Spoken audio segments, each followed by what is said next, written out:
네, 월요일 사건 파일 시간입니다. 오늘도 변함없이 배상은 프로파일러와 함께합니다. 어서 오세요. 안녕하세요. 네, 고유정의 의붓 아들 사망 사건 관련해서 현 남편과 대질 조사를 했습니다. 그런데 그 현 남편이 대질 조사 이후에 굉장히 분노를 했다고 하는데 이유를 들어보니까 고유정 씨 사이에서 큰 칸막이를 쳐놔가지고 정작 고유정 얼굴 보지도 못했다. 이럴 거면 왜 했냐 뭐 이런 취지겠죠. 그런데 이 대질 조사가 평소에 이렇게 진행될 수도 있습니까? 어떻습니까? 칸막이. 상당히 좀 국민들께서 이해하시기 힘든 게 대질이라고 하면은 둘을 대면시켜 놓고 네. 얘기하도록 한다. 근데 사실은 그 의미는 아니고요. 보통의 일반적인 상황은 수사관들이 한쪽 면에 있고요. 네. 나머지 반대편에 그 두 사람이 평행하게 네. 그러니까 수사관을 보고 있는 상태에서 양 옆으로 앉아 있는 거군요. 예, 그렇죠. 네. 근데 그 중간에 네. 뭐 변호인이라든가 네, 네, 아니면 네. 변호인이 없는 경우에는 뭐 여러 가지 수사관을 한 명 있어서 그러니까 혹시라도 있어서 불상사를 예방하는 네. 그런 게 보통의 일반적인 대질 조사지만 원래 세형사소송법상에는 네. 대면 조사라는 개념을 쓰는데요. 네, 네. 그런데 이것은 하는 이유는 그거죠. 각각의 질문을 합니다. 수사관이 A라는 사람한테 하고 B라는 사람한테 하고 그 얘기를 직접 목소리를 들으면은 네. 그 상황에 대한 얘기를 하지 않습니까? 옆에 듣다 보면 네. 저거는 내가 아는 상황은 다릅니다라고 이의를 제기하고 네. 이의를 제기하고 직접적으로 반박이 오가지는 않는다 하더라도 수사관을 통해서 왔다 갔다 하는 과정에서 네. 전체적인 누구의 말이 옳고 그르고 아니면 상황이 막 합리적이 아니냐 이런 걸 따질 수 있는 상황인데 네. 근데 지금 이 현 남편께서 분노하시는 건 뭐냐면은 네. 그거를 고유정이라고 하는 사람이 입으로 얘기한 것이 아니라 변호인의 입을 통해서 했기 때문에 이거는 저는 이렇게는 대질 조사를 할 필요가 없다고 생각하거든요. 왜냐하면 직접적으로 본인이 어떻게 했다는 걸 본인의 입으로 얘기를 해야지. 네, 네, 네. 그래야지 그때 감정 상태라든가 그렇죠. 주어 목적어 서술어의 구성 부분을 해갖고 이것이 합리적으로 뭐 거짓말인지 이런 걸 다 파악할 수 있는데 네. 이럴 바에는 사실 대지수 할 필요가 없었죠. 네. 그게 이제 현 남편의 주장이고 보통의 수사를 해본 사람들은 왜 이렇게 했지? 라고 하는 의문을 갖게 하는 지점입니다. 네. 그런데 칸막이 자체를 쳐놓는 경우도 있습니까? 근데 칸막이를 쳐야 될 이유가 네. 쳐야 될 이유가 없는 거죠. 보통의 경우는. 그러니까 왜냐하면 이게 좀 이례적인 건 맞네요. 네, 왜냐하면은 보통 뭐 예를 들면 성폭행 피해자와 가해자가 그런 경우는 좀 그럼 피해자가 어리거나 좀 두려움을 갖을 때는 맞아요. 멀리 떨어놓거나 이렇게 하는 게 있지만 네. 그런 경우도 사실은 그런 걸 아예 대지를 안 하거나 다른 방법을 취해야지 네. 이게 둘이 있는 상태에서 굳이 이 칸막이를 한다. 왜 하는 건지 모르겠습니다. 그걸 뭐 흔히 말하는 네. 얼굴을 보지 못하게 해나요? 얼굴을 보지 못하게 왜 얼굴을 보지 못하게 하죠? 얼굴은 다 아는 사이인데 네, 네. 그럼 싸울까봐? 아니 여기 중간에 사람들이 있는데 있고 변호사도 있고 경찰도 있는데 그걸 분명히 이거를 이렇게 한 사람들 이걸 네. 주재한 사람들 혹은 관련된 사람들의 해명이 필요한 부분입니다. 물론 이것을 네. 법적으로 꼭 이렇게 했기 때문에 처벌을 받아야 된다 아니면 책임을 져야 되는 건 아닙니다. 이런 거는 네. 규칙이나 실무에서 있는 거지 실제로 네. 꼭 이렇게 해야 된다는 건 아니기 때문에 근데 만약에 이렇게 했을 경우 문제가 되면은 지금 고유정의 상황으로 봤을 때는 그 현 남편 쪽의 얘기를 듣기만 하고 네. 본인의 얘기는 안 한 거예요 결국. 본인 얘기는 변호인 통해서 얘기하고 그렇죠. 변호사 통해서. 그러면 뭐냐면 재판 때 네. 유리한 전략이라든가 유리한 아. 상황에 대한 아이디어라든가 정보를 얻는 것에 그친다고 하면은 이건 고유정한테 유리한 상황이 될 수 있다라고 하는 것이 현 남편 쪽 주장이고 제가 봐도 그런 부분이 없지 않을 것 같다는 생각이 네. 듭니다. 그러니까 일부 기사에는 칸막이 때문에 분노한 것으로 비춰졌지만 실질적으로 이제 지금 말씀을 들어보니까 굳이 이럴 거면 왜 했느냐. 그렇죠. 고유정이 직접 진술하지도 않았는데 그런 설명이겠고요. 그리고 현 남편이 또 이런 얘기도 했다고 합니다. 10시간 넘는 이 대면 조사 가운데 고유정 얼굴을 잠깐 한번 봤는데 마스크 내리고 변호사를 보면서 웃고 있었다. 이 모습이 뇌리에서 잊혀지지가 않는다. 이렇게 얘기를 했다고 해요. 이런 행동은 뭐 자연스럽습니까? 어떻습니까? 당연히 자연스럽지 않죠. 네. 고유정이니까 웃는 거겠죠. 왜냐하면은 네. 이분은 사실 웃지 않을 이유가 없겠죠. 자기가 하고 싶은 거 다 했고 또 여러 가지 면에서 본인 중심으로 세계가 돌아간다고 생각하실 테니까. 네네. 이런 아니, 유형의 사람들은 그렇죠. 네네. 예를 들면은 뭐 검찰이나 경찰이 다 쩔쩔매고 이 고유정 진술 받기 위해서 다 달려들고 결국은 진술을 못 받았고 네. 그러면 자기가 이 건을 주도하고 있다는 생각을 하게 된다고 하면은 사실은 이것은 수사의 실패죠. 수사 실패입니까? 실패이고 실제로는 이렇게 이런 범죄자가 네. 이렇게 웃게끔 만들어 놓는 것 자체는 이거는 있을 수 없는 거죠. 적어도 최소한 자숙하는 모습을 보여줄게 해야 하는 게 맞는 건데 네. 참 안타깝습니다. 이렇게. 그 사이코패스라고 우리가 부르는 그런 사람들 보면 그게 범죄 행위를 저질렀을 때 그때 그 심리와 또 어찌됐든 이게 발각이 돼서 조사를 받을 때는 좀 뭐 두려워한다던가 뭐 경계한다던가 이런 게 좀 있을 것 같긴 한데 이 사람은 그 와중에 더 특별한 경우인가요? 이렇게 그렇죠. 웃고 얘기한다는 건? 제가 보기에는 전혀 긴장하지 않고 오히려 자신의 어떤 임무완수 형태를 형태로 무섭네요. 생각하기 네. 때문에 특별히 지금은 긴장할 것도 없고 그리고 이 말은 이런 사람들은 행위가 거꾸로라고 볼 수 있는 거죠. 실제는 범행 전에는 긴장을 하는데 범행 이후에는. 과정이나 이후에는 긴장하지 않고 자기의 어떤 생각이나 활동을 그대로 해나가는 상황. 이게 이 사람의 특징인 것 같습니다. 지금 현 남편과 만난 이유는 그 의붓아들 그 사망 사건 때문입니다. 고유정은 여전히 뭐 지금 결백을 주장하고 있죠. 본인이 죽이지 않았다, 질식사다 이렇게 얘기를 하고 있는 것 같고요. 어떻습니까? 처음부터 꾸준히 일관되게 주장하는 것 같습니다. 네. 말하자면 5번이나 좀 절차를 받았다고 하는데 네. 자신은 전혀 관계 없다. 그리고 있으면 증거를 내봐라.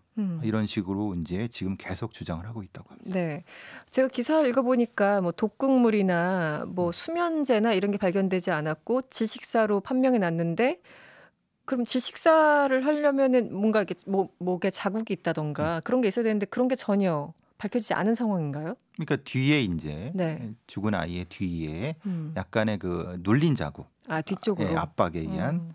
그래서 이제 경찰에서는 여러 가지 상황을 볼 수 있다. 뭐 그 중에 하나가 이제 네. 현 남편의 다리 혹은 처음에 다른 그랬었죠. 형태의 네, 그런 형태가 있는데 어떤 종류의 압박인지는 아직은 특정하기 특정이 힘들다. 힘들다. 그렇지만은 이 엎드린 상태에서 압박을 받아서 비급회색 질식인 건 맞는 것 같다. 네, 그게 거기까지만. 거기까지만이기 때문에 실제로는 검찰이 입증해야 될 부분이 너무 많아. 그러네요. 예. 네, 알겠습니다. 이 의붓아들 사망 사건 여기까지 얘기를 하고요. 이 고유정의 범행과 별개로 경찰 부실 수사 논란이 있었잖아요. 근데 경찰에서 자체 조사 결과를 발표했는데 일부 미흡했지만 부실 수사는 아니다. 이게 살짝 잘못은 했지만 큰 잘못은 아니다. 뭐 이런 뜻입니까? 번역 좀 해주세요. 좀 알아듣기가 어려워가지고요. 네. 저도 모르겠습니다. 이게 네, 네. 일부 미흡한 정도. 저도 이걸 쭉 읽어봤거든요. 네. 그러면 잘못했다는 건지 잘못을 안 했다는 건지. 그러니까 네. 전체적으로는 잘못이 없는데 일부는 잘못했다 이 의미 같습니다. 네. 그러니까 제가 몇 주 전에 말씀드린 바 있습니다. 최대치로가 있고 최소치 말씀드린 기억이 네네. 있으실 겁니다. 네네. 최대치의 범죄 수사 매뉴얼 입장에서는 제대로 했는데 최소치는 못한 것 같다. 그러니까 흔히 말하는 아주 최선을 다해서는 네. 못한 것 같다. 그렇게 얘기를 하는 것 같습니다. 미흡했지만 예. 부실 수사는 아니다. 예. 이제 이런 설명을 하죠. 이 현장 보존과 관련해 규정이 모호하고 업주 반발 무릅쓰고 현장 보존을 강제할 수단도 마땅치 않았다. 이렇게 해명을 하고 있는데 이 부분에 대해서는 어떻게 보세요? 설득이 좀 되십니까? 경찰청 훈령에 범죄 수사 규칙이란 게 있고요. 그 네. 2절에 범죄 현장과 증거 보존 155조 현장 조사부터 157조 현장 보존의 범위 쭉 8조 9조까지 넘어가는데 네. 이 규정이 답니다. 이게 훈령입니다. 훈령. 훈령은 우리가 법 시행령 쭉 내려가서 네네. 아주 아래쪽입니다. 일개 그 외청의 훈령입니다. 낮은 단계. 예, 가장 이건 낮은 단계. 어겨봤자 징계 정도밖에 안 받는 형태가 되는데 문제는 이겁니다. 그 펜션 주인한테 이걸 이렇게 보존해야 됩니다라고 하면은 근데 그 사람이 이거를 고의가 아닌 상태로 내가 쓰겠다고 하면은 네. 이걸 적절히 제어할 수 있는 방법이 없다는 겁니다. 실제 없습니까? 예, 없습니다. 이게 그러면 설득을 해서 네. 이렇게 하자. 뭐 여기는 치고 여기는 말고 이런 형태가 돼야 되고 만약에 그래서 발생하는 손해 같은 게 있지 않습니까? 네. 경험을 못하거나 이런 네. 부분은 누가 물어줘야 될 것이냐? 이 예산은 국가 예산으로 줄 것이냐? 그러네요. 수사비로 줘야 될 것이냐? 관행상은 일부를 이렇게 보존해 줬는데 네. 명확한 법 규정은 없는 겁니다. 없어요. 예. 그렇기 때문에 지금 이 얘기를 하는 것은 이 경찰 진상조사팀의 말은 맞습니다. 그런데 그럼에도 불구하고 그 방 자체는 네. 보존을 했어야 된다.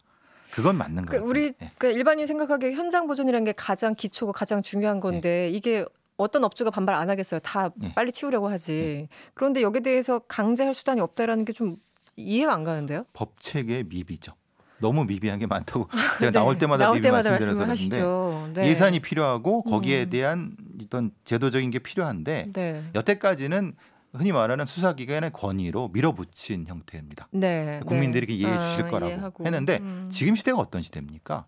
적절하게 이것을 영업을 못하게 했다고 하면 거기에 대한 보전은 국가 예산으로 하든가 어떻게 해야 될 것인가에 대한 구체적인 형태의 법조문이라든가 시행령이라든가 아니면 규칙이라도 있어야 되는데 이걸 경찰 훈령조차 한다고 하면은 결국 그래서 경찰이 모두 못하고 어정쩡한 상태에서 그냥 펜션 주인의 주장대로 그냥 해버리는 상태입니다. 그러니까 제가 이 수사경찰을 옹호하려고 하는 것이 아니라 그런 부분은 분명히 존재한다. 그렇지만은 그렇다 하더라도 최선을 다해서 그 정도는 보존했어야 되지 않느냐라는 생각이 든다는 겁니다. 기본적으로 초동 수사가 미비했다, 부실 수사다 이런 지적이 이제 이 사건마다 굉장히 성격이 다릅니다만 많이 나오잖아요. 우리 언론에서 보면은.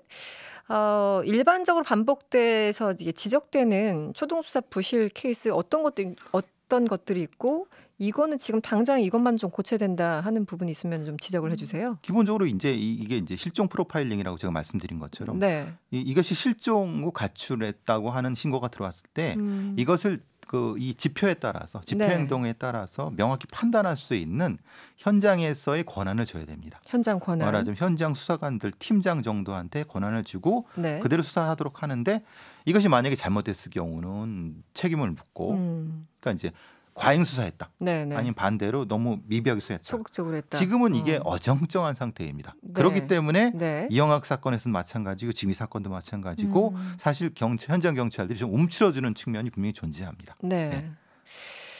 현장에 있었던 이건 좀 수사 별개인데 고유정이 지금 사건 자체는 인정을 했지만 살해 동기는 여전히 뭐 성폭행하려고 해서 그랬다 이런 식으로 주장을 하고 있잖아요. 이제 너무 진술이 안 나오니까 아예 진술이라도 받아보자. 왜냐면 현장에 있었으니까. 이런 주장도 있는데 이 부분은 어떻습니까? 전문가 보시기에. 근데 이거는 적절하지 않습니다. 너무 위험합니까? 왜냐하면 아예 진술을 받는다 한들 그 진술의 진부 여부라든가 신빙성 부분 그리고 감정적인 상태를 다 입증을 해야 되는데 이것은 또 아이의 여러 가지 정신 상태라든가 향후의 문제들 그럼 아이의 미래 부분 이런 걸 보존할 때 아이의 인권을 생각했을 때 이거는 해서는 안 되는 거라고 보여집니다. 짧게요. 이 시신이 없는 상황에서 하는 재판, 검찰이 제대로 이거를 찾아내고 구형을 할 수 있을지 모르겠네요. 어떻습니까? 근데 어쨌든 살인 자체는 뭐 인정은 됐지만 문제는 동기. 동기 부분은 지금까지 재판 부분에서는 입증할 수 있을 것 같은데 문제는 그 동기의 그 중요도가 문제죠. 알겠습니다. 내일 공판 준비기를 시작으로 이제 1심이 곧 진행될 텐데요. 어떻게 될지 조금 더 지켜봐야 될 것 같고요. 지금까지 배상은 프로파일러와 함께했습니다. 오늘 고맙습니다. 감사합니다. 여러분의 퇴근길을 꽉 채워드립니다. 평일 저녁 6시 5분 이승원의 세계는 그리고 우리는